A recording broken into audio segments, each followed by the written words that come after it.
They told me, but I didn't believe it. Alex. Oh, my Alex. Oh, ow.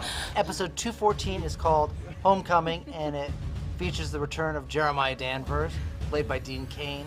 We've been searching for him all season, and now we finally get him back at home to be reunited with his DEO family and his daughters and Eliza. I'm so lucky you found me. I'm so lucky to be back with you two.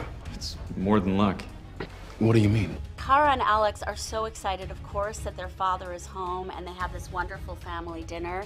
However, Manel throws a wrench into things when he has suspicions about Jeremiah. Why is it so hard for you to trust him? Why is it so easy for you? Because he's always protected me at great cost. Hey, he also lived with your enemy for years.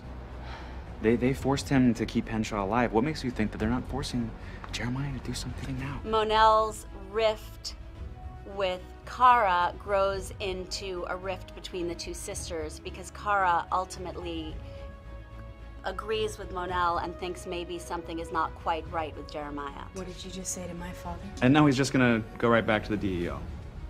With full access, I'm guessing, right, John? No background checks for your old soldier buddy. Right. You need to back Let up. him right back in.